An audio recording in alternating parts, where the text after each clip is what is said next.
Hi, everyone, and welcome to the podcast. Today we have with us Jonathan Milligan, who is an author, a blogger, speaker, podcaster, and career coach. He spent the last decade counseling and guiding and directing career professionals on how to pursue meaningful careers. And since 2009, Jonathan has been building a profitable lifestyle business through blogging. And he also has an amazing membership site, Blogging Your Passion University, where he not only teaches people on how to start their blog and make it profitable, but he also teaches people how to create online classes and much more. His two primary blogs are jonathanmilligan.com and bloggingyourpassion.com. So welcome, Jonathan. So glad to have you here today.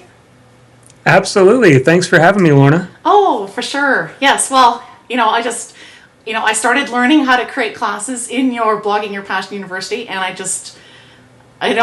thought, there's more people that need to know about you, and all the stuff that you can help people with online, right? Because I just know there's so many more people that could be helped with this. So do you mind if we just kind of start with some questions? And Let's do it. It'll be fun. Okay. So, Jonathan, would you share your story, your background, and what made you decide that you wanted to take a risk to start an online business? Yes. And first, I want to say I'm excited about what you're doing with the Raw Story Life podcast. I've listened to a few episodes, and I think it's great. And I got started, first of all, as a high school teacher. Both my parents were educators, so I thought that might be the track for me. My dad was always a high school coach and teacher. My mother was an elementary teacher for the longest time, and so that's where I started. And I love teaching others and learning. I'm a learner at heart, so I love to learn and then turn around and teach what I learn to others and try to help them. And so I enjoyed that. I had a great relationship with the kids, but about 3 years into it, I started feeling a little bit unsettled. I had an entrepreneurial streak about me that I needed to explore that a little bit further. There was a little too much certainty in my life, and I wanted to still use my desire to teach, but I thought maybe I need to explore another context. And so I really honestly didn't know what I was going to do. I decided not to renew my contract. That was early in the spring after my third year of teaching. Oh, wow. And I did not have a plan. I had a wife. I had my daughter was probably 2 at the time. Yeah. And I did not have a plan. So I had the summer to figure it out because most of the teachers out there get paid on a yearly basis, even though school was out before the summer started.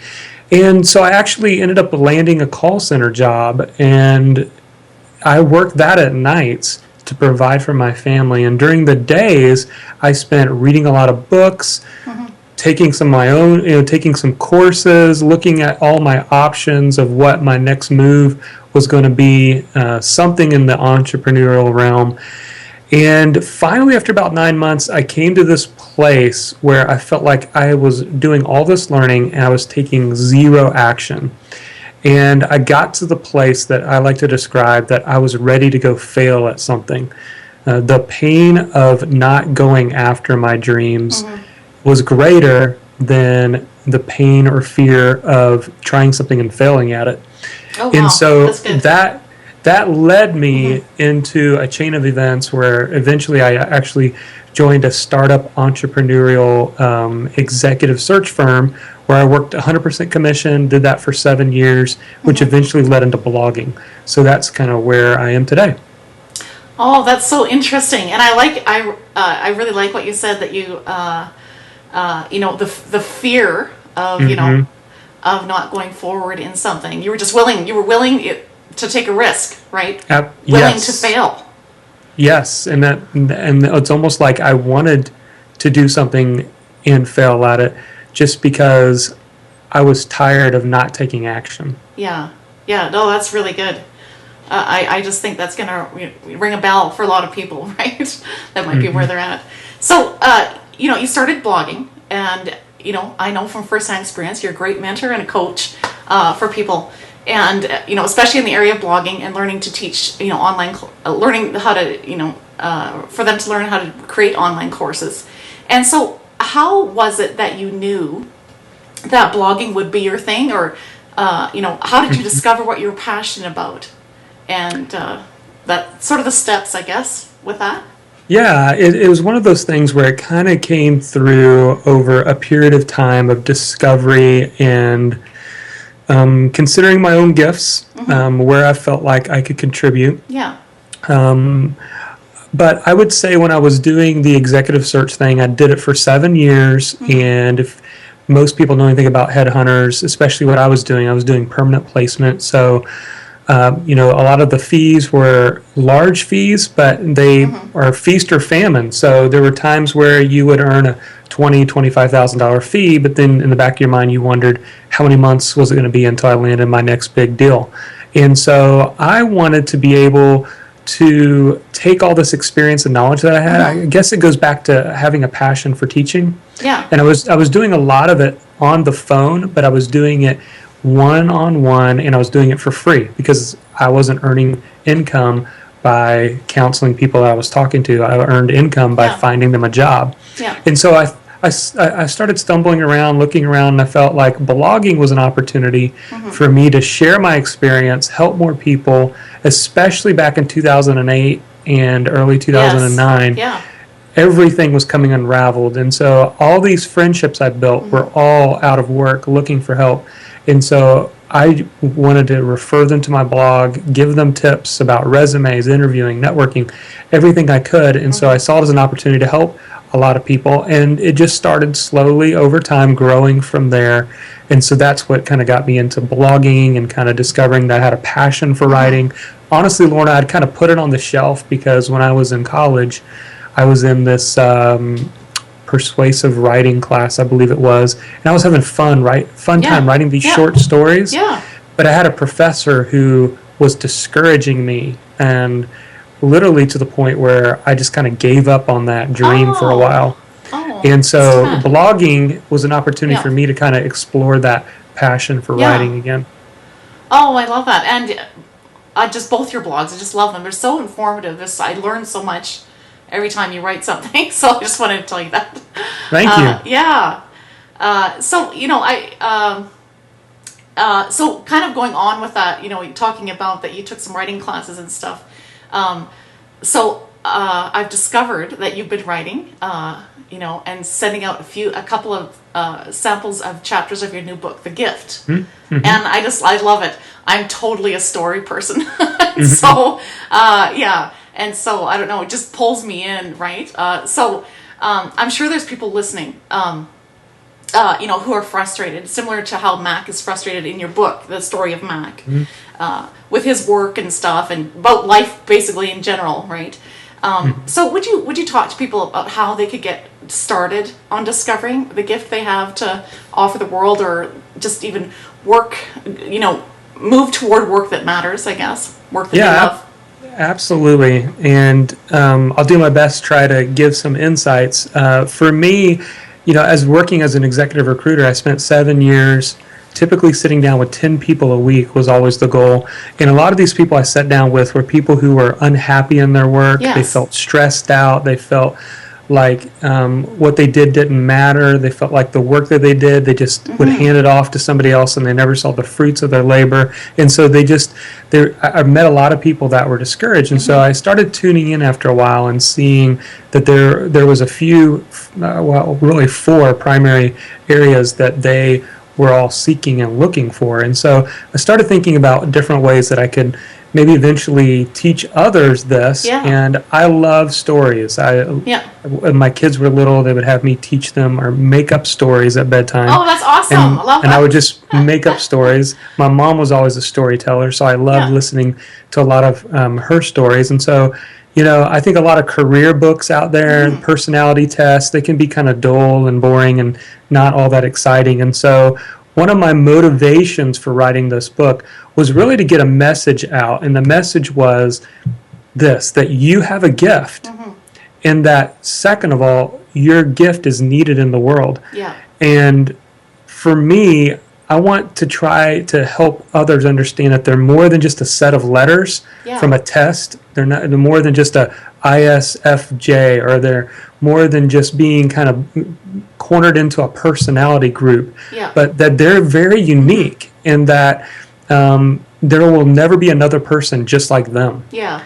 And so to answer your question, in the story, Matt goes through this process of discovery. He's very frustrated, and he goes, basically an unexpected a piece of mail comes, and it's his grandfather who invites him out to Idaho. It's going to change his perspective. And long story short, and a lot of the readers don't even know where this is going yet because I've only released a few chapters, but when you talk about discovering your gift, I think it starts by looking inward, and it's a lot like mining for diamonds.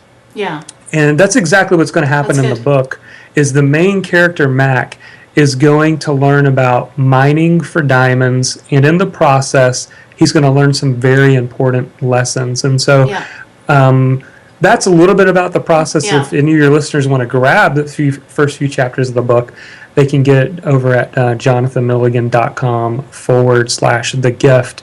And there's the first few chapters available to kind of dive into the process. Plus, I'll be updating more on the story. Yeah. Oh, I'm already looking forward to the rest of the story. I can't wait to read it, because it's just, it's just so true to life, because there's many people, in a similar situation where they aren't liking what they're doing, and they aren't, like you say, I like that analogy, by the way, digging for diamonds. They haven't, either dug deep enough, or maybe they've never thought it was worth it to dig deep enough into themselves, right? And yes. So, right? Yeah, absolutely. Yeah. Yeah, I would say that, a lot of people that, at least a lot of the friends that I had, and a lot of the younger people that I know now, they're making their choices oftentimes in what would be a stable career in their mind, which we know that that's not the case these days. Yeah. Our health insurance, our benefits, none of that's stable. Companies aren't stable. There's downsizing, right-sizing, all that happening. And so that's one option. The other option that a lot of people look forward is to what's going to give them the most money. And I think that's what happens, is they end up getting their house in the suburbs. They get their picket fence. They get their 2 cars, nice car payments, and they do all this work with doing work that they don't fully enjoy, with people they don't really like, and they're doing it all for maybe hopefully a couple of days on the weekend and 2 weeks a year to do what they want. And I think that model is changing, and there's people all around that are especially with the internet, giving us the absolute incredible opportunity, like never before, for us to explore our gift, use our gift to serve others, and in the process get paid to do it. Yeah. And that's just awesome. I'm just so glad that you are using your gift to teach people how to do that, the process of that. That's really great. So, kind of going along with that, in your story, you began to pursue what you loved, your gifts. And so, I guess a couple of questions I have. How did you know what products to create to start with? And, to have the gumption to take the risk to put the products into the world. And I guess another question would be, what was holding you back from doing it sooner? So those are just kind of some questions. Yeah, those are great questions. In 2000, I believe it was almost 2010, I'd been blogging for maybe a year, and I maybe had 1,000 people following my blog at the time, and probably less than 500 on my email list. But at the same time, I really wanted to create a product. I had explored a couple different ways to earn income with blogging, and one of those was for me to sell some of my time as a career coach. It was easy to do. I had experience that I felt like I could help people, and I was doing it several hours a day for no money. I might as well put it out there on the blog to do it for money. As an opportunity to earn some additional income. So I did that, and then I did resume help. But both of those were kind of trading time for dollars. And so I wanted to find a way to use my expertise in a way that was more scalable, and that's what led me to finally deciding to create my own course.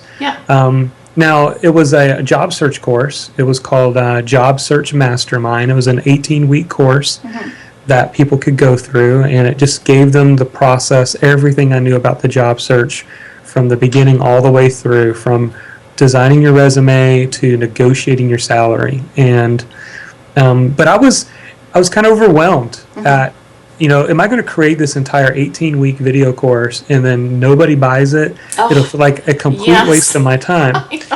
And so what I did was I decided to release the course one module at a time. When someone purchased it, they didn't get access to everything. They were able to get a weekly new videos to kind of follow the process. And so what I did, Lorna, is I actually, even though I created the whole outline, I only created the first 2 modules with videos in it, and then I went ahead and launched it.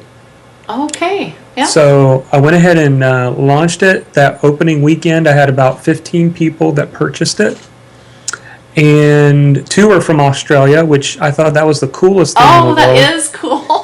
Because it made me say, think, well, this thing's worldwide. This is really cool. And they never knew that the entire course wasn't created when they purchased it. So that gave me the push to complete it. I had a 2-week head start on them. And so I record the videos and stayed ahead of them. And then once I completed the whole thing, then it was hands-off for a couple of years. I was able to earn income from that without ever doing anything else with that course, which is scalable. It was, instead of trading time for dollars, I now had a scalable product that people could purchase without me needing to do anything. Oh, that's awesome. That's really, and that's sort of a unique way to do it, to put it out there. And then sort of, it's like you're sort of testing the waters, right? To see if people are interested. That's awesome. I love that. Okay. So, as you know, and you kind of mentioned it a little bit, but as we pursue the things we love, so that so our lives are a better story, basically, we will have setbacks and some failures, and you kind of touched on that a bit. But would you share some failures that sort of really stand out in your mind, that kind of just, I guess, along this journey, in taking all these risks that, as you started doing what you love, and what you've learned from those failures? Yeah, sure. Well, one was obviously the one I mentioned earlier about just getting to that place of, I felt like a failure because I had a family to support. I'd been college educated, and yet I was doing a call center job at night. I know the in-laws were probably scratching their head, wondering what in the world this guy is up to, and is he going to take care of my daughter? So there was definitely that time, that place that I felt that. And then I think another one would be what I would label a distraction that I allowed to come into my building an online business. I'd say in 2010, this is probably before I did the job search course that I talked about. I was earning some money, but I wanted to earn it at a faster rate. And, like all of us that explore an online business, we often think it's going to happen for us sooner than it does. And we oftentimes will overestimate the short term and underestimate the long term of what we're doing. That's good. And what I saw was I finally decided to use Google AdSense on my Career Coach blog. I resisted it at first because I wasn't sure if professionals, a lot of traffic was coming from LinkedIn, if they were going to be okay with ads on the site. But once I did turn it on, I started making money every month with Google AdSense. And so I thought, man, I need to explore this further. And so it actually became a distraction for me because I started setting up a lot of niche sites on topics that totally are nothing that I'm passionate about.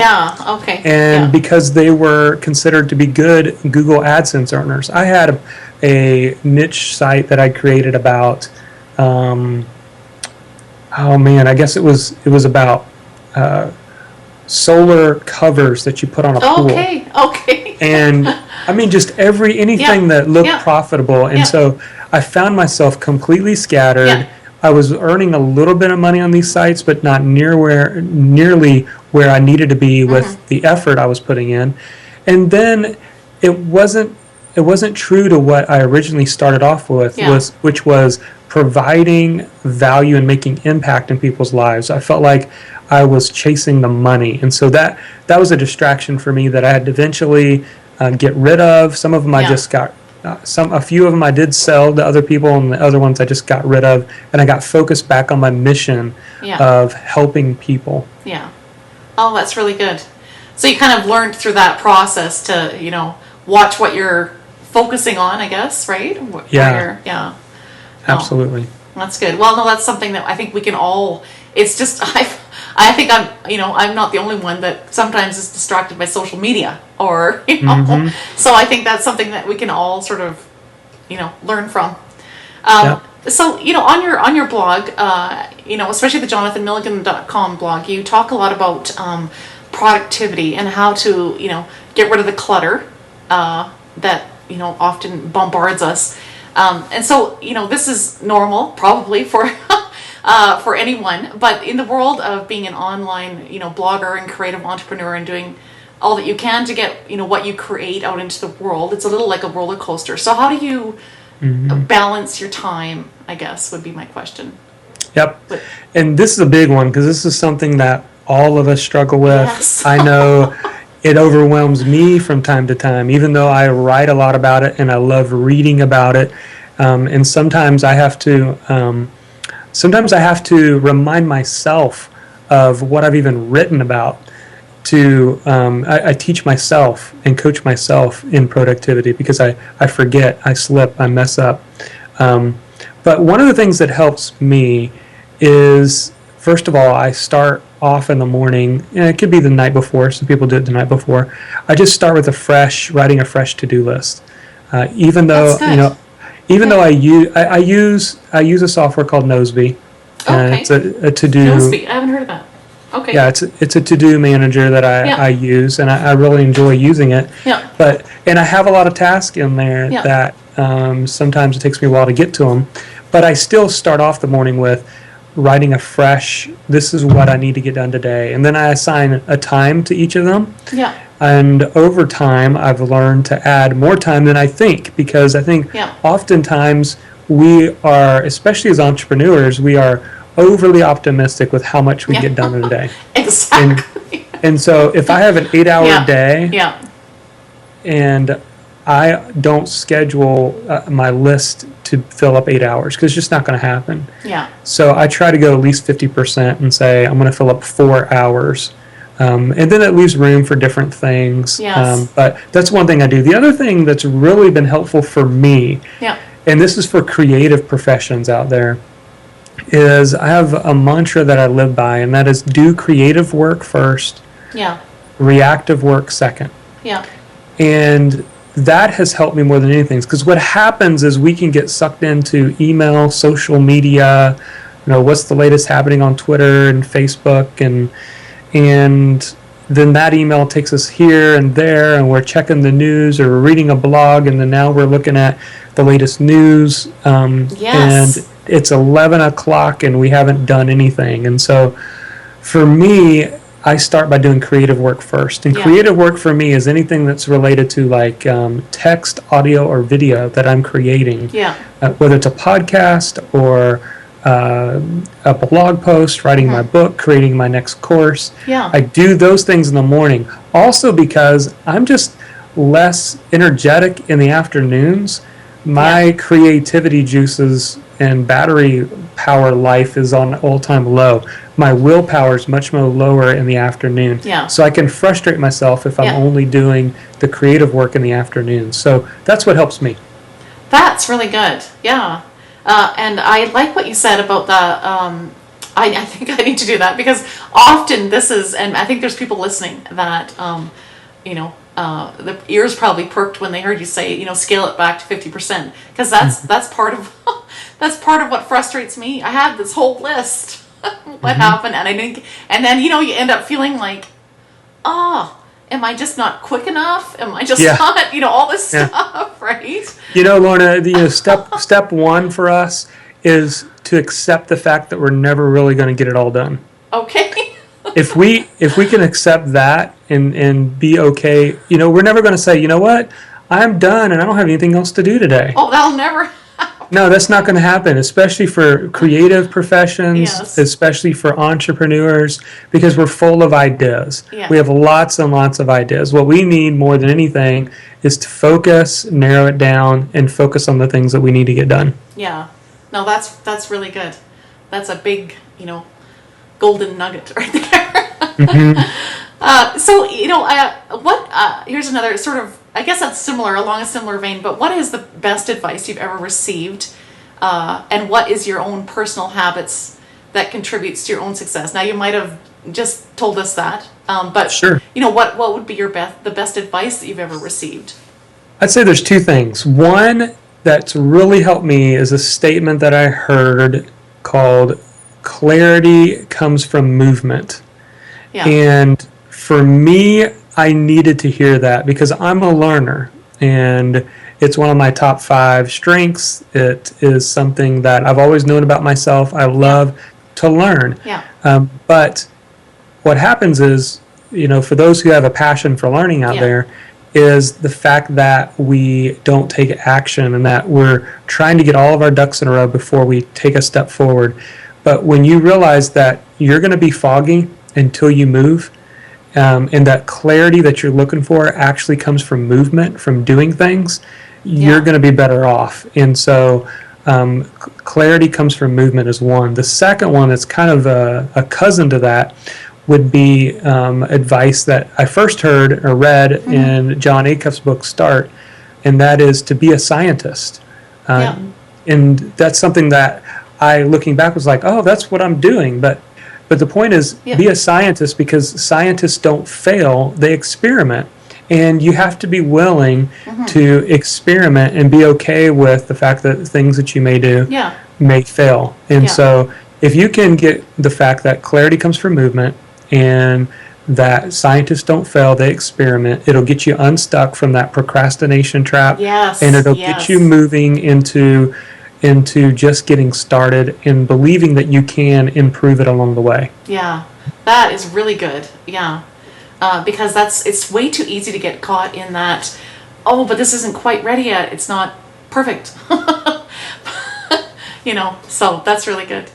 Okay, so what would be your, top tips that you would give to someone who has already found, so maybe they've found their passion, and they're, wanting to put their ideas out into the world, like through blogging or maybe podcasting or creating products online. Do you have a few top tools that you would recommend as they get started? Yeah, I would say definitely go ahead and start blogging. And I think if anything, that you need to have a home base. So you may be saying, well, I'm not really a writer. Well, I tell people, then you still need to have a home base where people can go, they can find information, where people can come back from social media to your site. And I think blogging is a great way, but there's a lot of people today that are doing it with podcasting. Podcasting can be another great way, but you still need a home base. Yes. You still need to have some information or some show notes and things like that. And then there's people that are doing it through video. And they're doing it on YouTube. Even girls that my daughter has watched grow and blossom into a huge audience just by vlogging, which is with a V, through YouTube. But I still think you need to have a home base. So I would say if somebody that's if you're passionate about something, then have a home base, and then realize that your audience can learn really in 3 ways, either text, audio, or video. And so you may have the ability to repurpose your content so that it goes in different into all 3 of those or multiple ones, but you need to start there. And we're in this. We've been moving away from the early internet days. People that were making money online did this thing called attention marketing. It was all about flashy big income claims, Yeah. really trying to push you to buy. And today we're moving rapidly into teach and serve marketing, which is much more about producing a podcast or a Yeah. video like you're Yeah. doing right now, Lorna, Yeah. and providing helpful tips and resources to your audience and investing in them Yeah. to the point where they would like to purchase products or services that you have because they know, like, and trust you. And so Yeah. that's what I would say is to get started sooner than later at starting to share your passion. It helps you to define your voice. It helps you to get a better understanding of your strengths and how Yes. you can help others and what resonates with people. Yeah. So that's what I would say. Oh, that's really good. Okay. So I guess this kind of goes along with that. But what advice would you give to people who are trying to? It's like maybe they're trying to muster up the courage or something, or get past some blocks. To create stuff that they're passionate about. Like, they have stuff that they're passionate about, but they're held back by fear, or maybe they think, well, I'm just not good enough. What I have to offer is just probably not good enough, so why should I even try? What would there be some advice or some tips, Yeah, absolutely. I think this is something a lot of people struggle with, and it's a challenge. I wrote a blog post called "The Fear of Not Being Good Enough," and that's a challenge for a lot of people. They stop because they feel like, oh, well, I don't know how to overcome these technical challenges, or I don't. I see other people doing similar things, and they're so much better than me. Yes. And so they begin to compare their beginning with someone else's middle. And we all are on a journey. Yeah. And you can't improve until you start. And then I would also say that you don't have to necessarily have everything all figured out. There's a lot of examples online where people just being authentic would be what some people have called a leading learner. And a leading learner is someone who hasn't reached the ultimate guru status, but they have learned some things that they are willing to impart in others. Yeah. And I use this example all the time. If you had a desire to start an online business and you ran into somebody who told you that they're earning $500 a month online and they've been doing that for the last year, do you think that that person would want to sit down, have coffee, learn what they just did? Yeah. Absolutely. Yeah. The answer is yes, because they're a leading learner. They've learned some things. They've figured out some things. And $500 is not life-changing for some people. For some people, it's a nice second income. But the point is, you can be a leading learner to people. And that's what I've always done. I've never fully arrived. I haven't figured everything out. But I have been able to teach people the things that I have learned as I'm continuing to learn. And so once you get that and you understand that that you're an expert enough right now and that you can be a leading learner and help people, then it helps you to overcome that fear of not being good enough. Yeah. No, and that's true. And right along with that, sort of movement or action also helps to overcome that fear, right? Because then you're not stuck in your own. You keep moving, right? Which is a big help, right? Yeah. Okay. Well, I mean, this has been so good, Jonathan, to talk to you. I mean, there's so much. People are going to have to listen to it twice just to process everything. Would you share, before you go, would you share sort of what new projects we talked about the new book you're working on, but that you have on the go, or maybe there's something else that you have on the go? Sure. So the one thing I'm working on right now that a lot of people have interest in is starting a mastermind group. About 18 months ago, I started my own mastermind group, and we've been together for 20 months now. It's been the most phenomenal thing I've done because I felt a year and a half ago, I felt isolated. I had figured out how to earn income online, and now I'm working from home. It's the ultimate dream that a lot of people have, and yet I was starting to feel completely isolated. I wasn't having as much interaction as I wanted. Yes. And I just needed a soundboard, and I wanted to invest in other people. And so I started a mastermind group. And so over time, people have asked me, well, how do you launch one? What are the steps? That is and good. so I've got a course coming out that's going to come out early in September about launching a mastermind group. And so you can find out more about that. I actually have a free 30-day launch guide for somebody. If they just want to know, well, if I wanted to launch one in the next 30 days, how would I do that? You can get that either on jonathanmilligan.com or on bloggingyourpassion.com. It's in the very top navigation bar, both of those sites. So that's one of the things I'm working on right now. The other thing is I am passionately trudging through and working on this book that we talked about earlier called The Gift, What You Have That the Richest Man Can't Buy.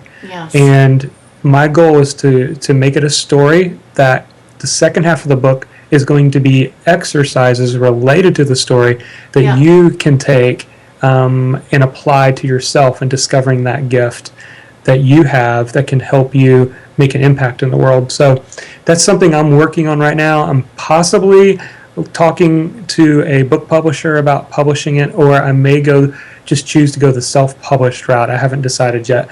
But those, again, that want to get the first few chapters of that story, you can get it for free at jonathanmilligan.com/thegift. Oh, that's awesome. Well, Jonathan, I think I'm interested in that mastermind thing too. So that sounds really good. Well, thanks so much for just sharing. So much of that's just going to be a help for people listening. I really appreciate you taking the time, and so people can find you at either bloggingyourpassion.com or jonathanmilligan.com.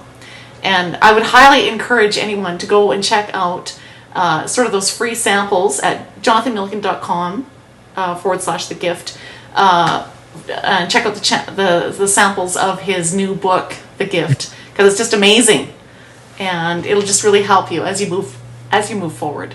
So thanks so much, Jonathan. This has been so great. Appreciate it. Yeah, thanks, Lauren. I enjoyed it.